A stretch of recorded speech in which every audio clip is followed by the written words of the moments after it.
할렐루야. 아멘. 여러분 지난 한 주간도 하나님의 은혜로 승리하셨을 줄로 믿습니다. 아멘. 코로나 상으로 인해서 자주 얼굴을 배울 수 없고 또 교회에서 다양한 성경 공부 또 구역 모임 프로그램을 진행할 수 없지만 또 이렇게 함께 모여서 예배 드릴 수 있는 것만으로 얼마나 감사한지 모릅니다. 여러분들 방역수칙을 잘 준수하시고 함께 협력하셔서 건강하게 이 어려움을 잘 극복해 나아가는 우리 모두가 되시기를 주님 이름으로 축원합니다. 아멘.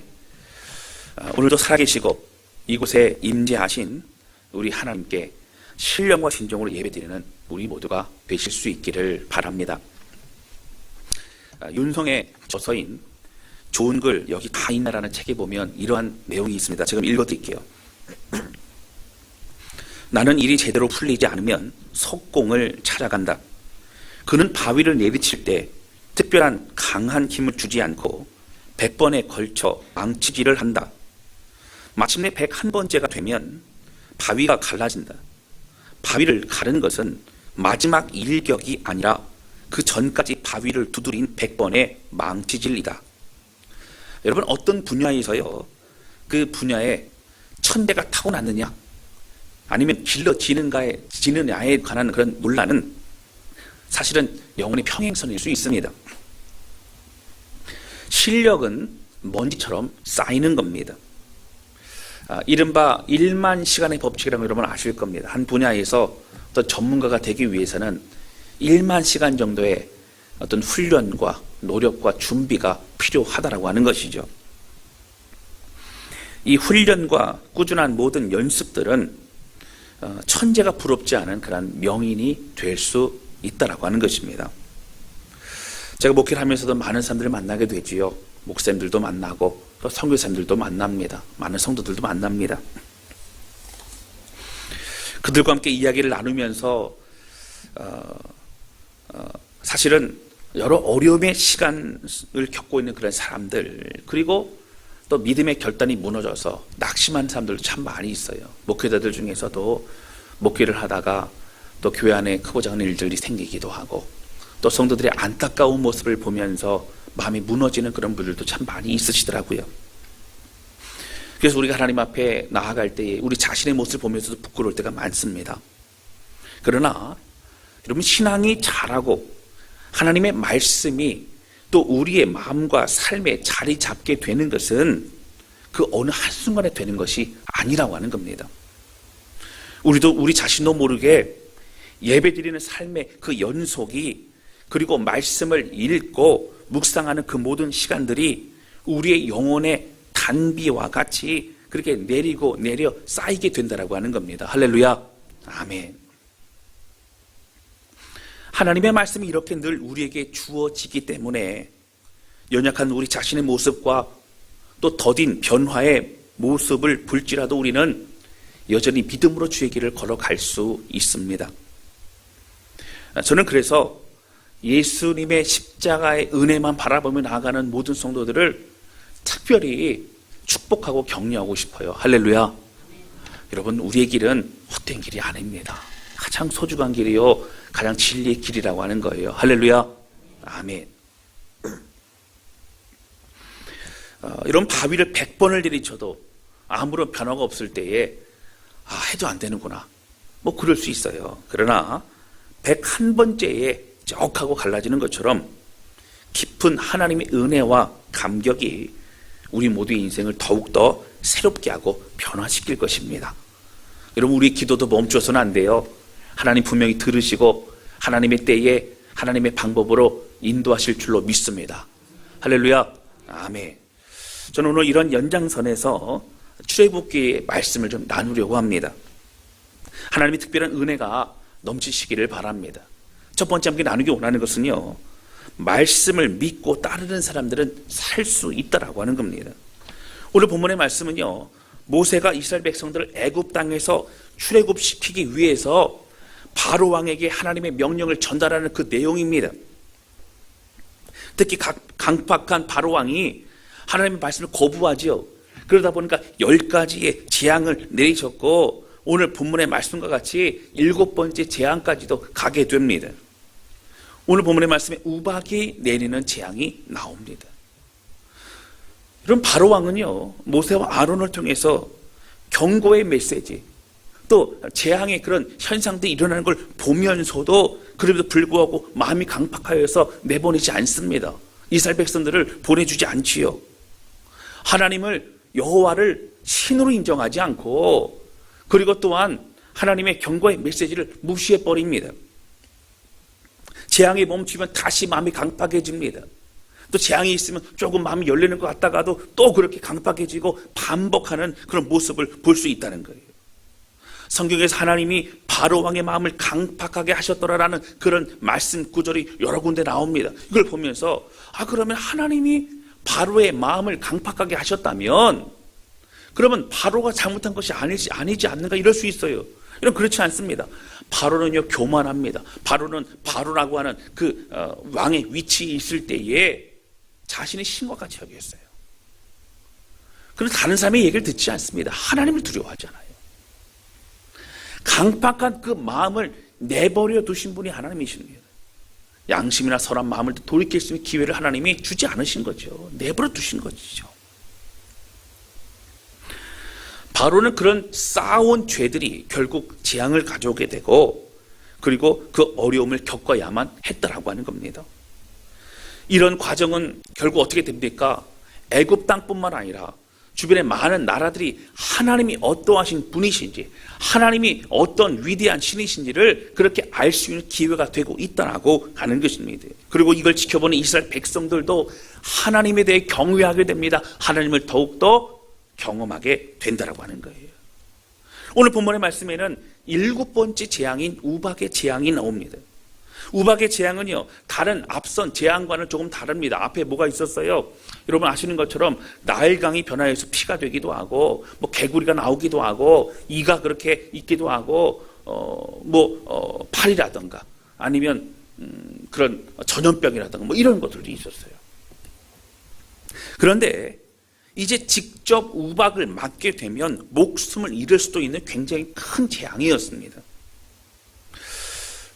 이런 비옥한 그런 농경지에 그들은 살고 있었죠. 여러분 과거 초등학교 때 기억나실까 모르겠어요. 전 세계에서 4대 문명 하면 그 중에 뭐가 포함이 되죠? 나일강 문명이 포함됩니다. 그렇죠? 끄덕끄덕 하신 분 아마 기억나시는 것 같아요. 이 나일강 문명, 강을 중심으로 사람들이 모여들게 되고 문명이 발달합니다. 그러다 보니까 그 비옥한 농경지를 통해서 많은 그런 먹을 것들이 많아지게 되고 풍성하게 되고 문화가 발달하게 되고, 그리고 사람들이 더욱더 거기서 힘을 모으게 되고 이런 일들이 펼쳐지게 됩니다. 사실 애굽 사람들은요, 먹을 거 걱정 안 했어요. 비옥했습니다. 고센 땅도요, 사실 목축업을 하기에 너무나 좋은 그런 풀밭들이 많았던 그런 땅이기도 했습니다. 그런데 이 우박이 내리면서요, 농경지에 있는 모든 풍부한 먹거리와 모든 것들도 다 이제 상하게 됩니다. 어렵게 되죠.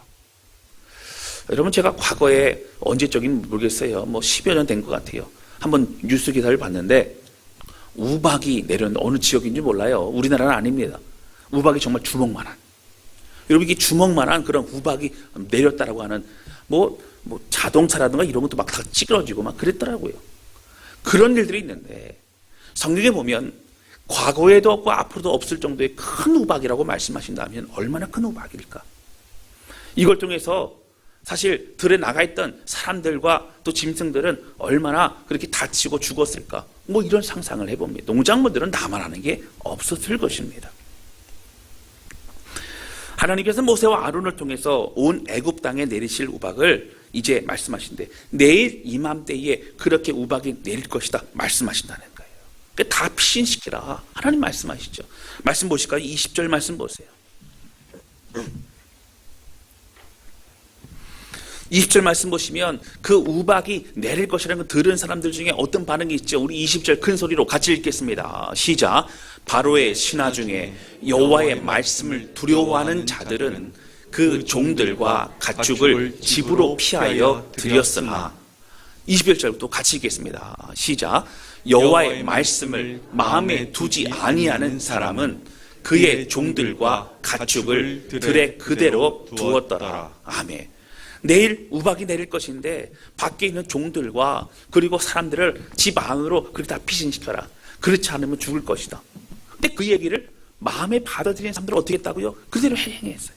바로의 종들, 바로의 신하들이라고 하여도 하나님이 그 말씀을 두려워하고 마음에 둔 사람들은 살았지만 그렇지 않은 마음에 두지 아니한 사람들은 어떻게 됐다고요? 큰 피해를 얻게 되어졌다라고 성경은 말하고 있습니다. 하나님의 경고의 메시지를 받아들인 겁니다. 마음에 그렇게 둔 것입니다. 그런 하나님의 말씀의 경홀히 여긴 자들은 여지없이 피해를 받을 수밖에 없었어요. 여러분, 이것은 이스라엘 백성들에만 비밀적으로 속삭이신 것이 아닙니다. 모든 사람들에게 말씀하셨어요. 모든 사람이 듣고 이 말씀을 따르는 자들은 살 것이라는 겁니다. 여러분, 10번째 재앙이었던 장자가 죽는 재앙도 마찬가지입니다. 너희는 어린 양을 잡아가지고 그 피를 문설주와 문인방에 발라라. 그리하면 죽음의 사자가 너희 집을 건들지 않고 넘어갈 것이라. 하나님 분명히 말씀하셨습니다. 여러분, 그때에도요, 이스라엘 백성들뿐만 아니라 다른 애굽 사람들이라든가 다른 이방 민족들도 그걸 듣고 따랐던 사람이 있습니다. 그들은 살았어요. 그들은 죽지 않고 그 어려움을 모면할 수 있었습니다. 할렐루야. 아멘. 근데 그걸 듣지 않은 사람들은 모든 집안마다 곡소리가 나고 울부짖는 소리가 날 수밖에 없었다라고 하는 것이죠. 여러분, 진짜 이루어질 것이라고 믿은 사람들은 움직였습니다. 그 말씀을 마음에 둔 사람들은 움직인 겁니다. 사랑하는 성도 여러분, 하나님의 말씀은 우리를 살리는 말씀입니다. 할렐루야. 우리를 살리는 말씀이에요. 하나님의 말씀 21절의 내용과 같이 여호와의 말씀을 마음에 두지 아니하면 결국은 그 살리는 축복을 우리는 누릴 수 없다라고 하는 거예요. 우리의 영혼이 살아나지 못합니다. 우리가 하나님의 은혜를 누리지 못한다고 하는 거예요. 여러분, 이스라엘 백성들에게 말씀하신 하나님의 말씀을 집에 가셔서 한번 차근차근 보세요. 그래서 저한테 좀 찾아주셨으면 좋겠어요. 이스라엘 백성들에게 해가 되는 말씀을 하는 것이 있는가? 이스라엘 백성들에게 어려움을 주는 말씀이 있는가? 여러분, 하나도 찾지 못할 거예요. 다 그들이 잘 살 수 있도록, 다 그들이 축복을 누릴 수 있도록, 다 그들이 선한 하나님의 자녀로 살아갈 수 있도록 그렇게 하신 것이 다 하나님 말씀이라는 거예요. 더 나아가서 구약 성경과 신약 성경 안에서 여러분, 인간에게 해가 되기 위해서 주신 말씀이 있다면 여러분, 저한테 찾아가지고 오세요. 한 말씀도 없습니다. 모든 하나님의 백성들이 말씀을 통해 구원을 받고, 말씀 통해 하나님을 알아가게 되고, 말씀 통해 위로를 얻고, 말씀을 통해서 찔림을 통해 깨닫고 회개하고 돌이킬 수 있도록 기회를 허락하시고 있다라고 하는 겁니다. 믿음의 싸움을 가는 사람들에게 격려의 말씀과 축복의 말씀을 주십니다. 낙심한 사람들에게 소망을 주십니다.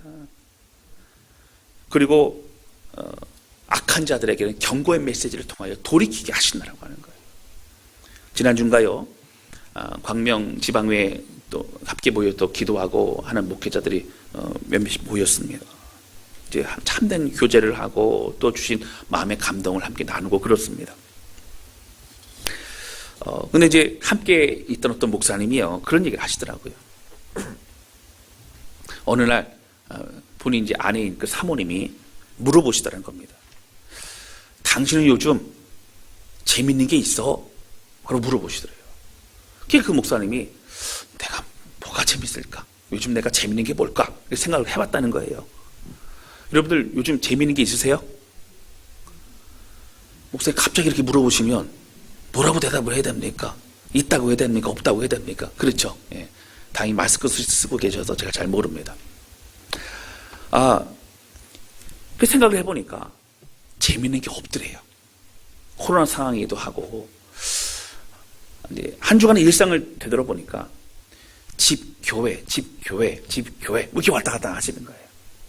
늘 예배 준비하고 말씀 보고, 전에 신방을 좀 많이 다녔지만 신방도 많이 다니지도 못하고 어려움이 있는 겁니다. 반복적인 일상이 되다 보니까 특별히 재미란 걸 찾을 수가 없지요. 그런데 이거는 코로나 상황과도 상관없이 재미라는 것에 견주어서 보게 되니까 특별히 재밌는 것이 없더라는 겁니다. 여러분, 세상의 사람들은요, 말하는 그 재미라는 것은요, 사실 우리는 재미가 없는 인생일 수 있어요. 특별히 재미를 쫓지도 않게 되는 그런 인생이라는 거예요. 특히 나이가 점점 먹어가면서 재미있는 게 없더래요. 전에는 다른 걸 뭔가를 보아도 신기하고 또 좋은 음식을 먹어도 막 재미있고 그랬는데 그렇게 별로 없더라는 겁니다. 그런데 이분이 말씀하시기를 곰곰이 생각해 보니까 재미는 없는데 마음에 기쁨은 있더라라고 하는 거예요. 그 기쁨이 무엇일까? 왜 내가 기쁠까? 라는 걸 생각해 보니까 바로 마음에 하나님의 말씀이 있기 때문에 기쁘더라라고 하는 것입니다. 할렐루야. 아멘. 저는 이 얘기를 들으면 참 마음에 감동이 됐어요. 저도 생각해 봤습니다. 나는 어떨까? 난 재미가 있을까? 생각해 보니까 재미가 아주 없지는 않더라고요. 재미가 좀 있기도 합니다. 그게 뭔 재미가 있나 봤더니 저는 저희 아내가 만들어주는 음식이 막 기다려주고 뭐 그런 게 재미더라고요. 제 팔불출입니다, 제가. 먹을 걸 좋아해요. 또 어떤 분이 그러시는 거예요. 목사님은 뭘 좋아하세요? 고민해보니까 싫은 것도 없어요. 또 다 좋아요. 다 좋아요. 어쨌든 뭐 사실 이런 것들은 작은 거죠. 그런데 저도 마음속 들여다보니까 기쁨이 있어요.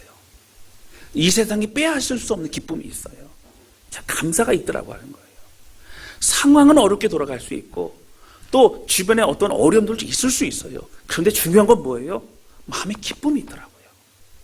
그 기쁨이 무엇일까를 찾아보니까 하나님의 말씀이 제 안에 있고 소망의 말씀이 있고 확신의 말씀이 있고 은혜의 말씀이 있고 그 말씀을 향하여 나아가기 때문에 기쁨이 있더라고요. 할렐루야.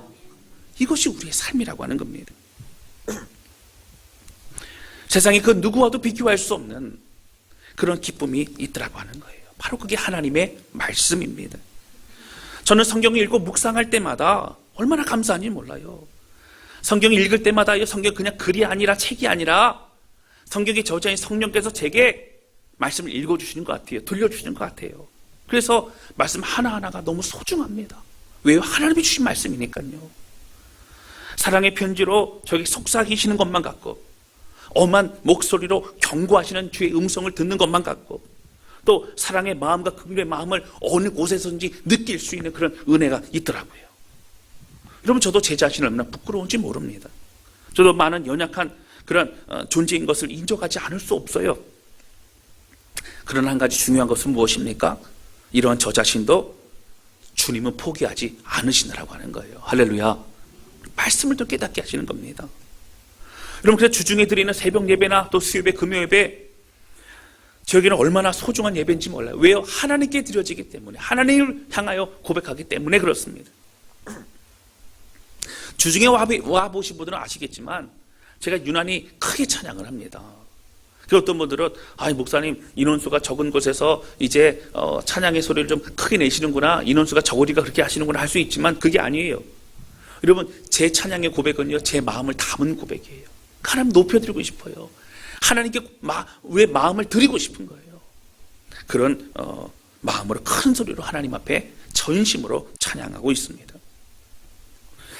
저는 성경을 읽으면서요 특히 신약 성경은 사도 바울이 지은 서신서 책이 13권이나 되지 않습니까? 또 성지순례를 갔다 왔을 때 참 그 감동이 지금까지도 있습니다. 사도 바울이 어떠한 마음으로 사역했을까? 어떠한 마음으로 그렇게 살아갔을까를 제가 말씀을 이렇게 볼 때마다 생각해 봅니다. 그 많은 서신서들을 제가 살펴보면서요 참 유난히 반복되는 단어가 있어요. 여러분 뭘까요? 사도 바울의 그 서신서를 보게 되면 유난히 계속 반복됩니다. 그 어떤 것보다 많이 나옵니다. 어떤 단어일까요? 여러분 아시겠어요? 바로 은혜라고 하는 단어입니다. 여러분 어디를 보아도요 그리스도의 은혜와 평강이 너에게 있을지어다. 은혜와 평강이 있을지어다. 나의 나된 것 하나님의 은혜입니다. 이런 고백, 예수 그리스도 우리 주님의 은혜로 말미암아 우리 하나님의 은혜로 말미암아 은혜로 말미암아 은혜라는 것이 얼마나 계속 반복되고 있는지 모릅니다. 사도 바울의 서신도 어디를 이렇게 살짝 펼쳐보아도 몇 구절 안에 은혜라는 단어 계속적으로 나오고 있더라고 하는 거예요. 여러분 이 은혜의 의미를 살펴보면 한 4가지 정도 우리가 정리를 할 수 있어요. 사도 바울이 느끼는 은혜, 어떤 은혜일까? 어떤 마음의 감동이 있을까? 여러분, 첫 번째는요, 바로 사도 바울은 구원의 은혜를 감사하고 누리고 있었다고 하는 거예요. 하나님 죄인 중에 괴수했던 저를 이렇게까지 구원하신 건 너무 감사합니다.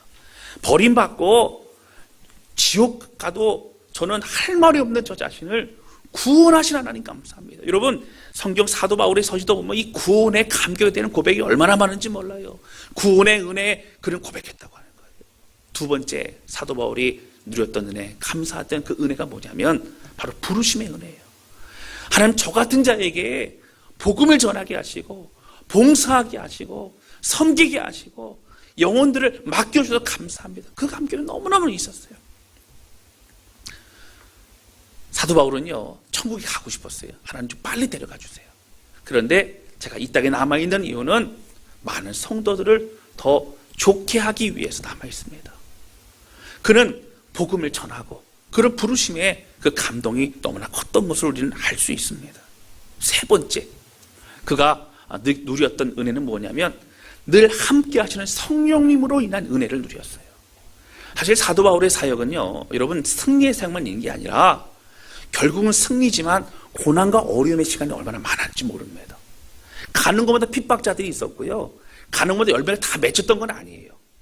그러나 그가 주의를 감당하고 또 살아가는 순간순간을 통해서 하나님이 나와 함께 하시면 그는 누릴 수 있었어요. 느낄 수 있었습니다. 이런 빌립보라고 하는 도시에 처음 가서 이제 복음을 전할 그때에 귀신 들린 어떤 여종이 있지 않았습니까? 그러니까 너무 이제 괴로워하는 것을 보면서 그 귀신을 이제 떠나가게 했습니다. 귀신 내쫓아줬죠. 근데 그 여종이 뭐 하는 사람이냐면 그 귀신 들림으로 인해서 점을 보는 사람이었습니다. 그래서 더 이상 귀신이 떠나가니까 점을 못 보니까 그 여종의 주인이 어떻게 했어요? 자기의 유익에 돌아오지 않으니까 이제 분노하면서 사도 바울과 신라를 옥에 가두게 됩니다. 그때 매를 참 많이 맞고 옥에 가두어졌어요. 얼마나 많이 맞았을까요? 얼마나 고통스러웠을까요? 근데 밤이 새도록 그가 하나님을 찬양하고 기도할 때 옥문이 열리고 그런 일들이 있었습니다. 여러분, 그때에도 그 마음에 느꼈던 게 뭘까요? 하나님이 나와 함께 하시는구나. 세상 사람들은 또 잘 알지 못한 사람들 나를 핍박하고 나를 조롱하여도 하나님은 나와 함께 하시는구나. 그 은혜를 가지고 그는 살아갈 수 있었다라고 하는 거예요.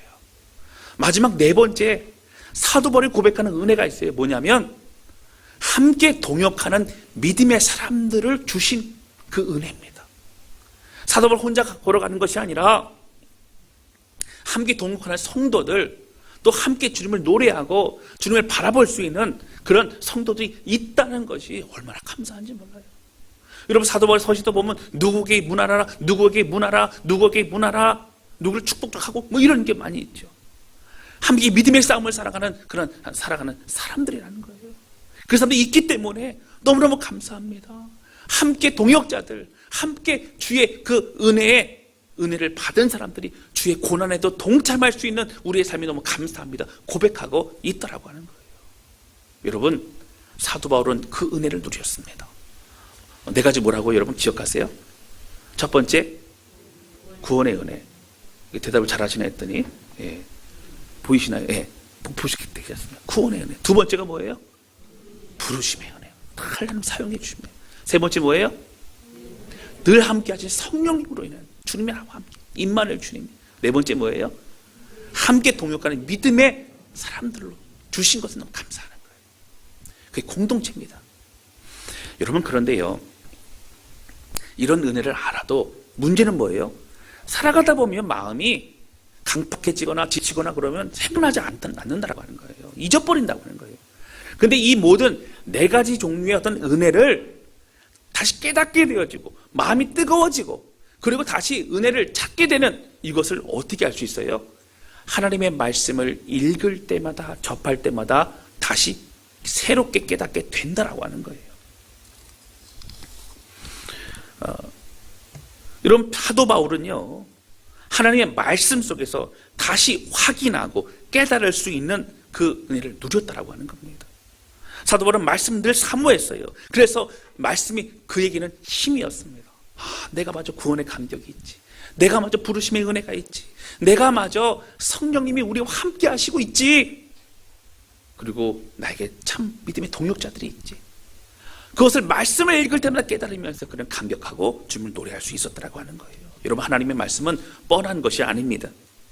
하나님의 말씀은 우리 자신에게 주시는 그런 특별한 주님의 음성임을 믿으시기를 주님의 이름으로 축원합니다. 아멘. 그래서 얼마나 감사한지 몰라요. 여러분, 요한복음에 보면 수가성 여인이 나옵니다. 거기 보면 4장 13절에 보면 이렇게 나오죠. 그럼 13절 14절 중요한 대로 같이 한번 읽어볼까요? 큰 소리로 우리 천천히 같이 읽겠습니다. 시작. 예수께서 대답하여 이르시되 이 물을 마시는 자마다 다시 목마르려니와 내가 주는 물을 마시는 자는 영원히 목마르지 아니하리니 내가 주는 물은 그 속에서 영생하도록 솟아나는 샘물이 되리라. 아멘. 여러분, 예수님 말씀하시기를요, 그 수가성 여인을 만나 우물가에서 내게 물 좀 다오 말씀하신 이후에, 그런데 이 물은 우리가 마시고 날 때는 그때는 괜찮지만 조금 있으면 또 목마르고 또 목마르고 하지만, 그러나 내게 주는 그 물을 마시는 자는 영원히 목마르지 않다, 영원히 갈급하지 않다, 그런 말씀 주세요. 그리고 내가 주는 그 물은 그 속에 영생토록 솟아나는, 활활 솟아나는 샘물이 될 것이다 말씀하시는 거예요. 여러분, 세상에 사람들이 주는 그런 어떤 재미, 이런 것들은요, 사실 우리를 그때만 만족시킬 수 있을지 몰라요. 그러나 세상의 것이 우리를 완전히 만족시키지 못합니다. 우리를 공허하게 만들 그때뿐입니다. 정말 우리를 기쁘게 하는 것, 정말 우리를 행복하게 하는 것은 다른 것이 아니라 하나님의 말씀이라고 하는 거예요. 할렐루야. 여러분, 그 은혜를 누리시기를 바랍니다. 하나님이 주시는 말씀이 우리를 영원히 목마르지 않고 샘솟는 샘물이 되게 한다는 것입니다. 사랑하는 성도 여러분, 하나님의 말씀 지금도 살아계셔서 우리와 함께 하시고 우리 옆에서 말씀하시고 많은 것을 알려주고 싶은 분이 바로 하나님이시라고 하는 거예요. 바로 그것이 성경에 쓰여져 있습니다. 하나님의 말씀을 더욱더 사모하고 그 말씀이 우리의 기쁨이 되시기를 주님의 이름으로 축원합니다. 아멘. 오늘 본문의 말씀과 같이 21절이죠. 여호와의 말씀을 마음에 두지 아니하는 사람들은 그의 가축을 들에 그대로 두었더라. 하나님의 말씀을 마음에 둔다면 우리는 살 수 있습니다. 하나님의 말씀은 살리는 말씀이에요. 하나님의 말씀은 능력의 말씀이 힘을 주는 말씀이라고 하는 거예요. 그런 은혜를 누리시기를 주님의 이름으로 축원합니다. 아멘. 두 번째 함께 나누기 원하는 것은요, 우리는 거짓된 회개를 멈춰야 된다는 거예요. 오늘 본문의 말씀 25절에는요 이런 얘기가 나와요.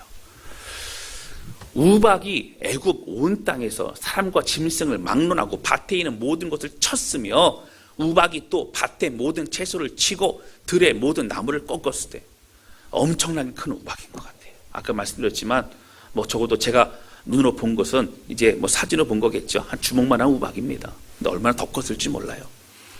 근데 그 우박이 결국은 어떻게 해요? 모든 그런 것들을 다 망가뜨려 버렸습니다. 그것을 맞은 사람은 죽었어요. 근데 26절에 보면 뭐라고 나오냐면 이스라엘 자손들이 있는 그곳 고센 땅에는 어떻게 해요? 우박이 없었더라. 분명히 구별하시는 거예요. 이스라엘 백성들은 보호하셨고 그들에게는 이제 우박이 없어서 하나님 뭘 말씀하세요? 나의 백성들, 내 말씀을 따르는 자들이 어떤지를 보라는 거예요. 이 상황들을 계속 경험하면서 어떻게 됩니까? 그럼 우박 계속 떨어지니까요, 멈추지 않으니까 두려운 거예요. 27절에 보면 바로가 이렇게 합니다. 27절 큰 소리로 같이 읽겠습니다. 시작. 바로가 사람을 보내어 모세와 아론을 불러 그들에게 이르되 이번은 내가 범죄하였노라. 여호와는 의로우시고 나와 나의 백성은 약하도다. 아멘. 바로가 뭐라 그러냐면 이번은 내가 범죄했노라. 그럼 다른 때는 범죄 안 했나요? 다른 때는 자기가 옳은가요? 이번은 범죄했다는 얘기는 내가 어쩔 수 없이 그냥 지금 회개는 하는데, 하나님 앞에 회개는 하는데 사실 빨리 좀 문제를 해결해야 될 그런 뉘앙스. 하나님이 중요하지 않습니다. 여러분 28절 보세요. 그래서 이렇게 얘기하죠. 여호와께 구하여 이 우레소리와 우박을 그만 그치게 하라. 내가 너희를 보내리니 너희가 다시는 머물지 아니하리라. 내가 보낼 것이니까 빨리 이걸 그치게 하라. 여러분 사실 이 표적이라고 하는 것들은, 어떤 큰 현상이라고 하는 것들은 사실 하나님을 알아갈 수 있는 방법이에요. 기회입니다. 그런데 바로 왕은 그런 상황이 펼쳐졌을 때 우박이 내렸을 때, 오, 하나님은 대단한 분이시구나, 하나님은 자연을 통치하는 분이시구나, 이런 고백이 아니라 빨리 우박을 멈추게 해달라, 이 어려움을 좀 모면하게 해달라. 바로의 생각은 하나님이 중요하지 않아요. 하나님 집중하지 않았어요. 그는 어려움만 모면하면 되는 겁니다. 이것만 멈추면 되는 거예요. 그의 마음은 하나님이 그에게 중요하지 않은 겁니다. 자신의 문제가 해결되는 것, 그게 중요해요. 여러분, 그러면 어떻게 될까요? 하나님이 중요하지 않으니까 문제 해결되면 또 자기의 생각으로, 죄악으로 살아가는 겁니다. 다시 마음이 강팍해지는 거예요. 그럼 우리도 마찬가지입니다. 하나님이 우리에게 징계를 주시거나 고난을 주는 이유, 여러분 잘 모르죠. 그러나 그 원인이 우리가 잘못됐던, 아니면 하나님이 우리를 징계하시건, 아니면 우리를 훈련시키시는 것, 이것 중요한 건 하나님을 바라보고 하나님께 집중해야 되는 거예요. 내게로 돌아오라, 내게로 돌아오라. 여러분, 하나님 안에 가면요, 우리가 잘했지만 괜하게 받는 그런 어려움도 위로하시는 하나님, 또 우리를 또 격려하시는 하나님을 우리는 볼 수 있다고 하는 겁니다. 그런데 여러분, 27절처럼요, 이번엔 내가 범죄하노라, 내 생각이 옳고 내 자신의 고집이 중요했던 바로왕은 어떻게 합니까? 하나님 중요하지 않죠. 어떻게 해서든 문제를 해결하고 위기를 모면하고 싶은 마음이 저번에 깔려 있는 거예요. 그에게는 언제든지 자기 하고 싶은 대로 하겠다는 겁니다. 여러분, 이거 회개가 아니죠. 회개는 돌이키는 거예요. 잘못을 구한다는 얘기는 내 생각을 잘못한 걸 인정하고 더 이상 그렇게 하지 않겠다라고 하는 겁니다. 사랑하는 성도, 우리도 얼마나 비슷한 모습을 살아가고 있는지 모릅니다. 말씀을 통해 또는 기도나 다른 삶을 통해서 우리가 어떻게 살아가야 될지를 알려줄 때가 많아요. 그런데 우리는 어떻습니까? 그걸 깨달으면서도 우리는 회개하지 않아요. 문제 해결이 중요합니다. 문제에만 집중합니다. 문제 해결되면 끝인 거예요. 그래서 거짓 회개를 합니다. 마음속에 진정성이 없는 그런 회개를 하고 있더라고 하는 거예요. 여러분, 바로도 하나님을 높이고 하나님을 인정하지 않습니다. 그는 그의 마음은 아직도 죄악의 마음을 버리지 않고 있다고 하는 거예요. 위기를 모면하려고 하는 그런 거짓된 고백들은 하나님 다 아십니다. 그리고 그런 사람은 절대 변화되지 않는다는 거예요. 여러분, 어떻습니까? 오늘 우리의 고백은 어때요? 위기를 모면하기 위한 고백입니까? 아니면 진정으로 하나님을 향하여 마음의 고백과 회개와 눈물이 있는 그런 진정한 우리 기도와 고백입니까? 사랑하는 성도 여러분, 우리 주 앞에 마음을 드리는 저와 여러분 되시기를 주님의 이름으로 축원합니다. 할렐루야, 할렐루야, 아멘. 여러분, 우리에게 결국 남는 것은 무엇일까요? 우리 인생 다 살고 나면 남는 게 뭘까요? 뭐가 남을까요? 여러분, 우리가 길어야 보통 100년 살지 않습니까? 할렐루야. 100년 더 사신다고요? 죄송해요. 제가 100년까지만 얘기를 해서. 예. 정호선 집사님이 올해 99세예요. 별로 놀라지도 않으시네. 예. 내년은 되면 100세가 되실 것 같고 제가 큰 선물 하나 드리려고 그래요. 우리 교회에서 가장 어르신이십니다. 어쨌든 그게 중요한 게 아니고요. 예. 우리가 이 땅에 짧은 인생을 살아가요, 사실은요. 그런데 그렇게 살아가면서 우리가 죽으면 무엇을 가지고 갈 수 있습니까? 여러분, 우리가 죽으면 우리 삶에 무엇이 남습니까? 무엇이 가장 가치가 있습니까? 고민해야 됩니다. 말씀 한번 찾아볼 고린도전서 2장 12절 말씀 보세요. 고린도전서 2장 12절에 보면 이렇게 나와요. 우리 같이 한번 읽어볼까요? 읽겠습니다. 시작.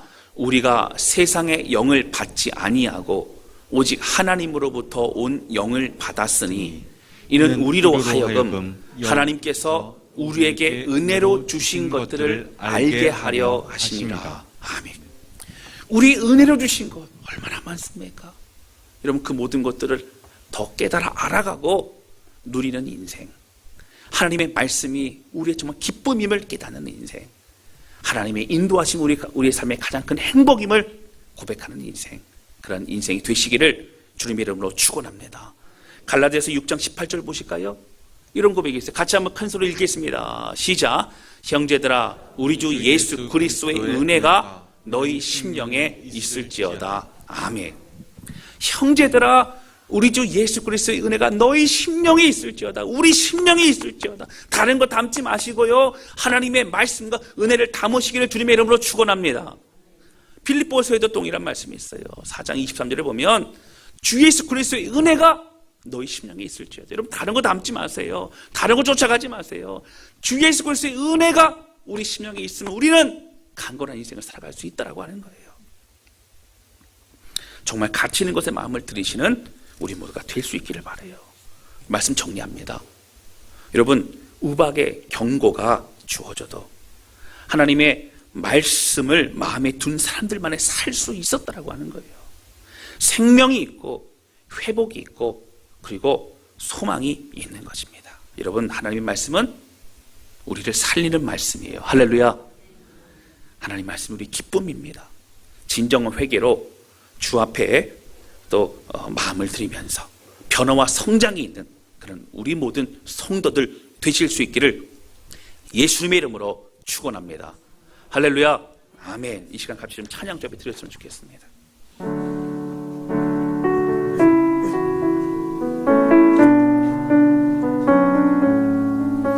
여러분, 참 개인적으로 참 좋아하는 찬양인데요, 가사 보면 참 좋지요. 화려하지 않아도 정결하게 사는 삶, 가진 것이 적어도 감사하며 사는 삶. 여러분, 이 고백들은요, 화려한 것을 추구하고 싶지만 화려하지 못해서 우울한 게 아니고요, 가진 것이 적다고 해서 낙심하는 게 아니고요, 내게는 더 좋은 것이, 더 큰 기쁨이 있기 때문에 감사하고 또 나누어주고 그럴 수 있다라고 하는 거예요. 여러분, 이렇게 살아갈 수 있는 이유는 뭘까요? 하나님의 말씀이 우리 가운데 있기 때문에 그래요. 예수님이 그렇게 사셨기 때문에 그래요. 여러분, 이것이 행복입니다. 이것이 진리예요. 이것이 기쁨이라고 하는 거예요. 오늘 찬양 부르면서 주여 내가 이렇게 살아가겠습니다. 말씀의 은혜로 그 기쁨을 살아가겠습니다. 말씀을 마음 안에 두고 살아가는 사람이 되겠습니다. 고백하는 우리 모두가 되실 수 있기를 바랍니다. 찬양하도록 하겠습니다. 화려하지 않아도 정결하게 사는 삶, 가진 것이 적어도 감사하며 사는 삶, 내게 주신 작은 힘 나눠주며 사는 삶, 이것이 나의 삶의 행복이라고. 눈물 날 일 많지만, 눈물 날 일 많지만 기도할 수 있는 것, 억울한 일 많으나 주를 위해 참는 것, 비록 짧은 작은 삶 주 뜻대로 사는 것, 이것이 나의 삶의 행복이라고. 이것이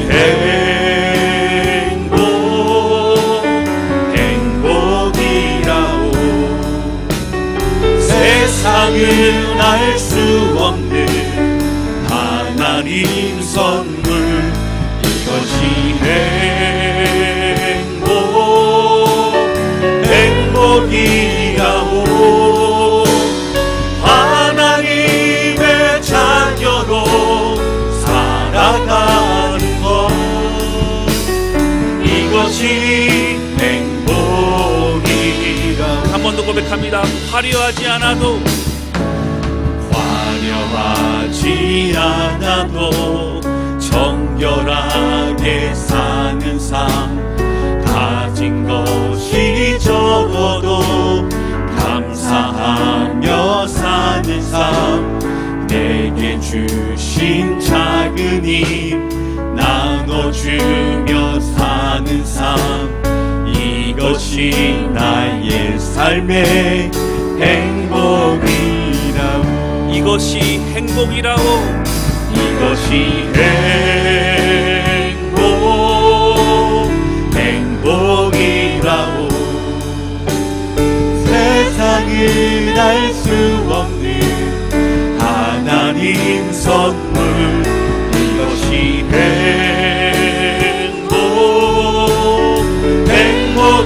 행복이라오.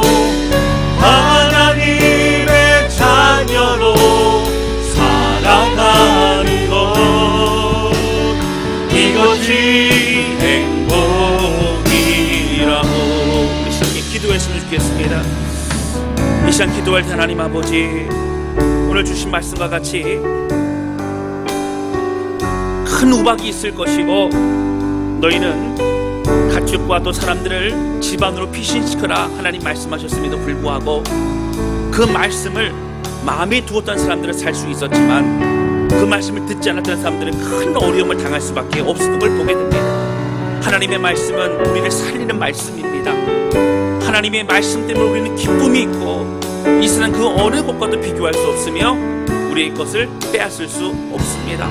하나님, 오늘 우리가 무엇 때문에 기뻐하고 무엇 때문에 행복해하고 무엇 때문에 주의 길을 걸어갑니까? 근본적인 주의 말씀의 은혜를 더욱더 바라보게 도와주셔서 주신 말씀 기억하며 기쁨과 감기의 삶을 살게 하여 주옵소서. 오늘 주신 말씀 기억하면서 각자에게 주신 하나님의 음성을 들으며 우리 함께 기도하기 원합니다. 우리 같이 기도하시겠습니다. 하나님 감사합니다. 고백합니다. 우리 인생 가운데 늘 함께 하신 하나님 감사를 드립니다. 화려하지 않아도 정결하게 살아가며 가진 것이 적어도 감사하며 내게 주신 작은 힘이 있어도 나눠주며 살아갈 수 있는 것이 바로 우리의 행복임을 고백하게 하시니 감사를 드립니다. 아버지, 고백하며 기도하오니 우리 마음 가운데 하나님의 말씀이 기쁨이고 하나님의 말씀이 능력임을 깨닫게 해주셔서 오로지 주의 길을 걸어가며 기쁨으로 승리할 수 있도록 역사하여 주옵소서. 하나님 홀로 영광 받아 주시옵소서. 하나님 말씀의 은혜로만 살아갈 수 있도록 우리를 붙잡아 주시옵소서. 주님 사랑합니다. 주님만을 감사합니다. 주님만을 찬양합니다. 하나님 아버지, 오늘 말씀을 통해서 바로도 강팍하고 애굽 사람들도 아무리 얘기해도 듣지 않았던 많은 사람이 있었음을 고백하게 됩니다. 그러나 하나님의 경고의 메시지를 듣고 가축과 또 사람들을 집안으로 피신시켜서 살았던 사람들도 있었던 걸 보게 됩니다. 하나님의 말씀을 마음에 둔 자들은 살 수 있었고 마음에 두지 않은 자들은 죽을 수밖에 없었습니다. 하나님의 말씀은 생명을 살리는, 우리를 살리는 말씀입니다. 하나님 다른 것에도 우리 기쁨을 찾지 않도록 하여 주시고 무엇보다 하나님의 말씀이 우리의 기쁨이요 소망임을 깨닫게 해주셔서 그 은혜로 하루하루를 살아가며 승리할 수 있도록 역사하여 주옵소서.